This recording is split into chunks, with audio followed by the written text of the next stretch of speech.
In today's video, I'm going to teach you how to reconcile a credit card in QuickBooks Online. By the end of this walkthrough, you'll know exactly how to match your credit card statement to what's in QuickBooks and how to make sure your books are accurate and up to date.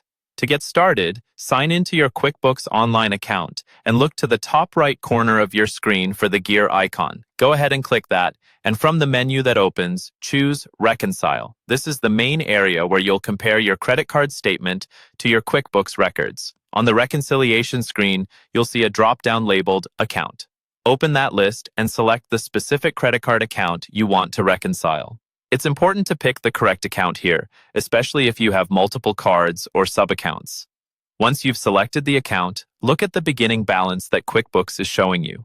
Take your paper or PDF credit card statement and confirm that the beginning balance on the statement matches the beginning balance in QuickBooks. If these don't match, it usually means a prior reconciliation is off or something was edited after it was reconciled. In that case, you may want to pause and investigate before moving on. Next, enter the ending balance and the ending date from your current credit card statement. Type the exact numbers and date as they appear on your statement. When those fields look correct, click Start Reconciling. Now you're on the main matching screen. Here, you'll see a list of transactions for that credit card account in QuickBooks.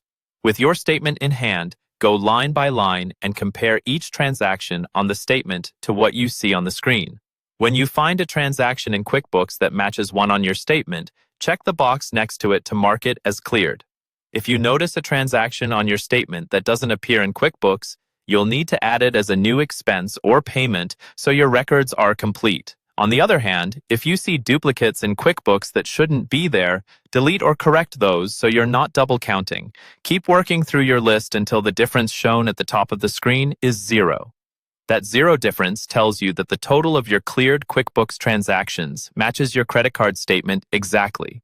When the difference is 0, click Finish Now to complete the reconciliation. After that, you'll have the option to view a reconciliation report. This report gives you a clear summary of what was reconciled and is useful for record keeping and for your accountant.